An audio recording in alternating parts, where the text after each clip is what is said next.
மத்தேயு 16ஆம் அதிகாரம். பரிசேயரும் சதிசேயரும் அவரை சோதிக்கும்படி அவரிடத்தில் வந்து வானத்திலிருந்து ஓர் அடையாளத்தை தங்களுக்கு காண்பிக்க வேண்டும் என்று கேட்டார்கள். அவர்களுக்கு அவர் பிரதித்திரமாக, அஸ்தமாகிற போது செவ்வானம் இட்டிருக்கிறது, அதனாலே வெளிவாங்கும் என்று சொல்லுகிறீர்கள். உதயமாகிற போது செவ்வானமும் மந்தாரமாயிருக்கிறது, அதனால் இன்றைக்கு காற்றும் மழையும் உண்டாகும் என்று சொல்லுகிறீர்கள். மாயக்காரரே, வானத்தின் தோற்றத்தை நிதானிக்க உங்களுக்கு தெரியுமே, காலங்களின் அடையாளங்களை நிதானிக்க உங்களால் கூடாதா? இந்த பொல்லாத விபச்சார சன்னதியார் அடையாளம் தேடுகிறார்கள். யோனா தீர்க்கதரிசியின் அடையாளமே இன்றி வேறே அடையாளம் இவர்களுக்கு கொடுக்கப்படவில்லை என்று சொல்லி அவர்களை விட்டு புறப்பட்டு போனார். அவருடைய சீஷர்கள் அக்கரை சேர்ந்தபோது அப்பங்களை கொண்டு வர மறந்து போனார்கள். இயேசு அவர்களை நோக்கி, பரிசேயர் சதுசேயர் என்பவர்களின் புளித்த மாவை குறித்து எச்சரிக்கையாயிருங்கள் என்றார். நாம் அப்பங்களை கொண்டு வராதபடியால் இப்படி சொல்லுகிறார் என்று அவர்கள் தங்களுக்குள்ளே யோசனை பண்ணி கொண்டார்கள். இயேசு அதை அறிந்து, அற்ப விசுவாசிகளே, அப்பங்களை கொண்டு வராததை குறித்து நீங்கள் உங்களுக்குள்ளே யோசனை பண்ணுகிறது என்ன? இன்னும் நீங்கள் உணரவில்லையா?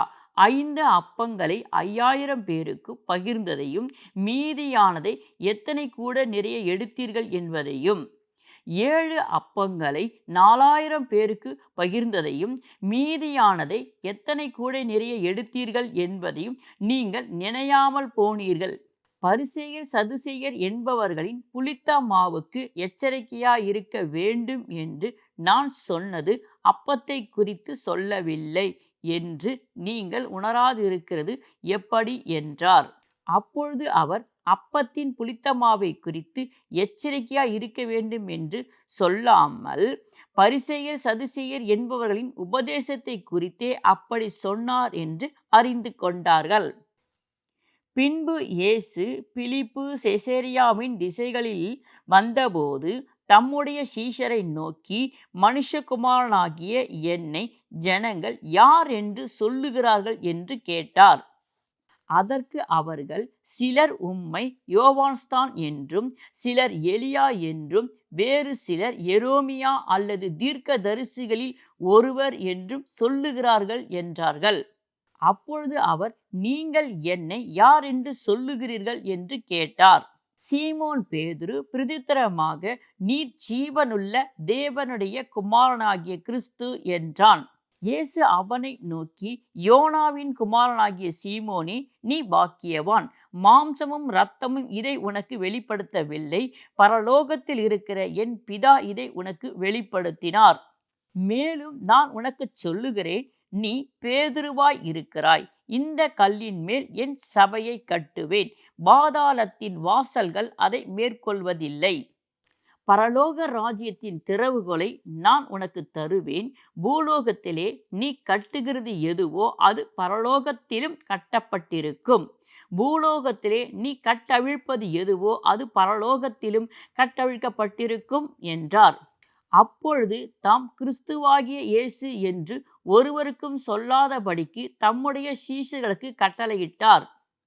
அது முதல் இயேசு தாம் எருசலேமுக்கு போய் மூப்பராலும் பிரதான ஆசாரியராலும் வேத பாரகராலும் பல பாடுகள் பட்டு கொலையுண்டு 3ஆம் நாளில் எழுந்திருக்க வேண்டும் என்பதை தம்முடைய சீஷர்களுக்கு சொல்லத் தொடங்கினார்.